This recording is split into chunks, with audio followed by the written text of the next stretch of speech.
Muy buenos días. Llegamos al final de esta apasionante semana en el que hemos estado considerando estos 3 capítulos del libro de Eclesiastés, bajo un título general, Vive la vida. Hemos estado valorando distintos aspectos y circunstancias ante las cuales todos nos enfrentamos en el día a día. Ayer mencionábamos una idea principal que la quiero recordar en esta mañana porque creo que es muy útil. La sabiduría que viene de Dios nos hace vivir mejor. En la vida se presentan momentos de dificultad y tiempos donde todo va bien.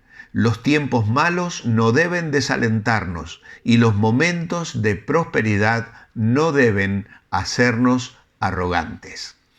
Aquí tenemos a Salomón, el hombre más sabio del mundo.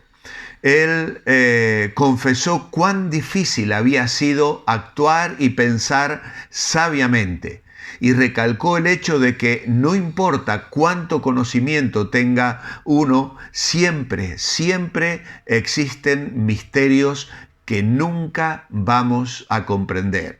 Así que creer que uno tiene suficiente sabiduría es señal de que no la tiene. Es así como comienza el versículo 23. Todo esto lo examiné muy bien y con sabiduría, pues me dispuse a ser sabio, pero la sabiduría estaba fuera de mi alcance. Lejos y demasiado profundo está todo cuanto existe. ¿Quién puede dar con ello? Ahora bien, la sabiduría nos ayuda a enfrentar la vida con más fortaleza. ¿Qué problemas debemos enfrentar en la vida y vencerlos? Bueno, en el verso 20 nos encontramos con un primer problema, el problema del pecado. No hay en la tierra nadie tan justo que haga el bien y nunca peque. Todos somos culpables de los pecados de omisión, es decir, hacer el bien que debemos, y los pecados de comisión, que es hacer el mal que no debemos hacer. Y esto es una lucha a la que todos vamos a ser tentados a lo largo de la vida. Pasar de ser generosos, de echar una mano, de involucrarnos en un ministerio, de colaborar para hacerle la vida más fácil a alguien. ¿Cuántas veces tenemos la oportunidad de hacer el bien y por egoísmo, por envidia o por no querer pagar el precio de asumir algún coste, algún tipo de sacrificio, renunciando a nuestro tiempo, a nuestro descanso o a lo que sea, dejamos de hacer aquello que podríamos hacer? Y obviamente la maldad se expresa cuando hacemos algo definitivamente malo que daña a los demás. Ese es el problema que todos enfrentamos. Hay también un segundo problema.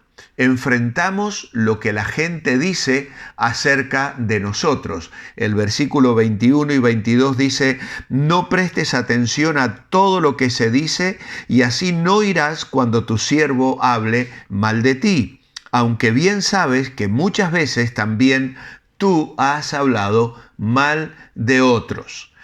Esto tiene que ver con la lengua. La Biblia habla mucho, hay muchísimos proverbios y hay mucho material en la Biblia, especialmente también en el libro de Santiago, acerca del uso de la lengua.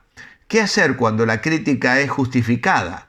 Bueno, tenemos que ser receptivos a la verdad, confesar nuestra falta y soportar las consecuencias de aquellos errores que podamos haber cometido.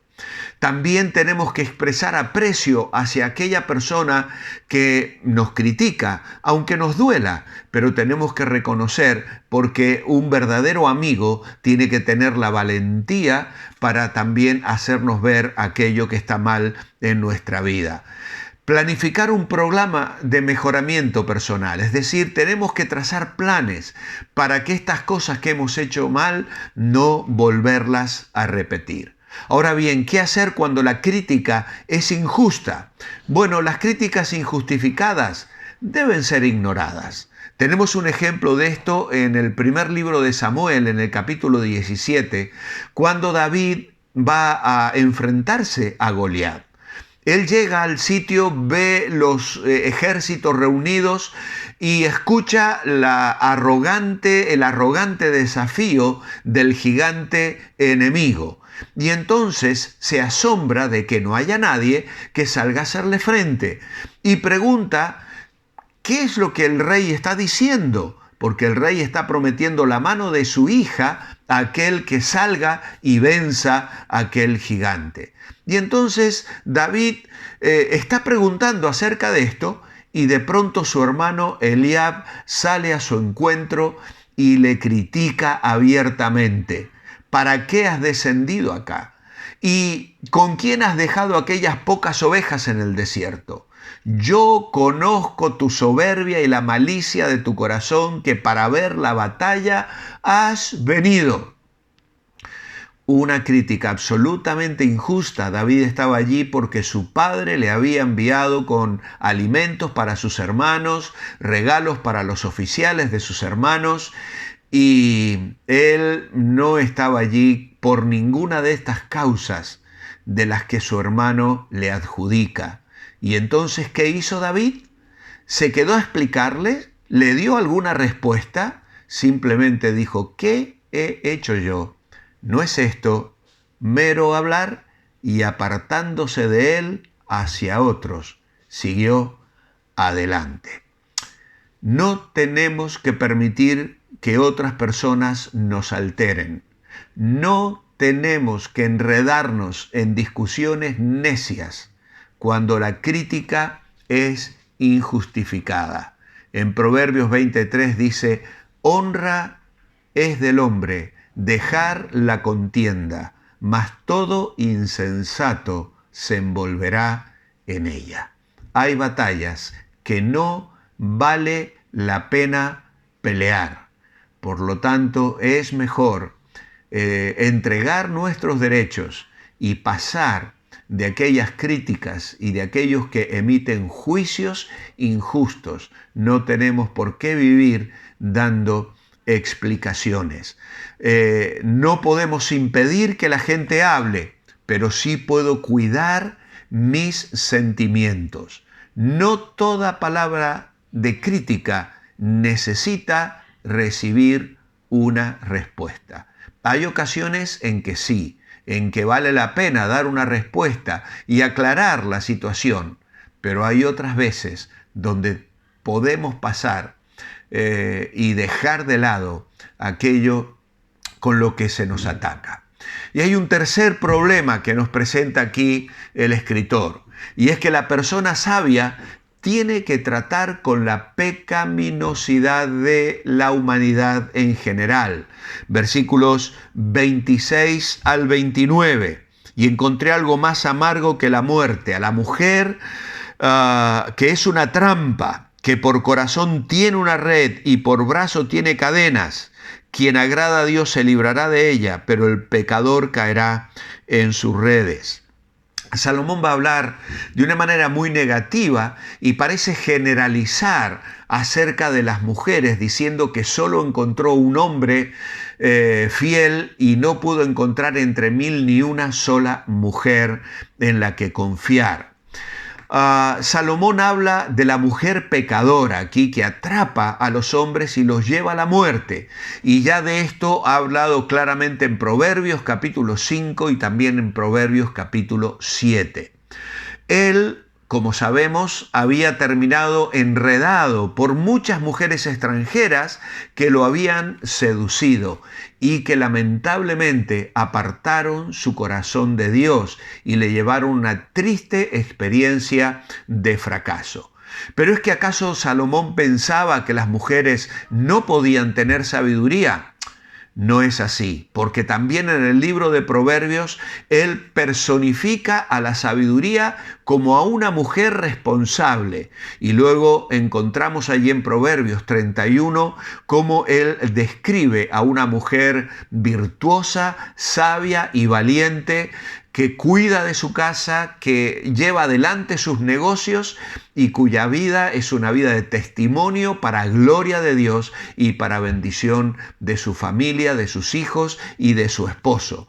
Lo que Salomón quiso decir aquí no es que las mujeres no sean sabias, sino que es difícil que cualquier persona, hombre o mujer, sea sabio ante Dios. En su búsqueda, Salomón descubrió que la sabiduría era casi tan escasa entre los hombres como entre las mujeres, aun cuando a los hombres su sociedad, en los días de Salomón, se les daba un programa de educación religiosa en su cultura, y eso no se hacía con las mujeres. En ese sentido, el Señor Jesús luego habría de romper una lanza, la punta de lanza diríamos, cuando Él llevó consigo mujeres que le acompañaban y mujeres en las cuales invirtió parte de su vida y de su ministerio. El versículo en realidad está diciendo: he encontrado solo una persona entre 1000 que es sabia a los ojos de Dios. No, he encontrado mucho menos que eso. Esa es la triste realidad. Dios creó a los seres humanos para vivir rectamente, pero ellos han dejado el camino de Dios para seguir sus propios caminos descendientes. Así que la conclusión, el final de estos 3 capítulos y de este capítulo 7, eje central en el libro de Eclesiastés, es que sí, hay muchas trampas y muchas tentaciones en el mundo donde vivimos. Sin embargo, la persona que se llena de la sabiduría de Dios tendrá autoridad para vencer toda tentación y maldad. Es más fuerte el amor a Dios que el deseo y los placeres temporales o ilícitos. En primera a los Corintios, Pablo, en el capítulo 10 y versículo 13 decía: no os ha sobrevenido ninguna tentación que no sea humana, pero fiel es Dios, que no os dejará ser tentados más de lo que podéis resistir, sino que dará también juntamente con la tentación la salida, para que podáis soportar. Mi oración escrita para despedir esta semana es la siguiente: amado Padre, gracias te doy por este libro y la sabiduría que contiene. Que sea librado del pecado de comisión u omisión, que sepa enfrentar las críticas y lo que la gente dice de mí, y que pueda crecer cada día en tu temor, porque al fin y al cabo, ese es el principio de la verdadera sabiduría. Muchas gracias por vuestra atención. Es un placer compartir con vosotros cada día. Os espero el próximo lunes para seguir meditando en este libro de Eclesiastés, la sabiduría debajo del sol. Que el Señor os bendiga y disfrutéis un muy buen fin de semana.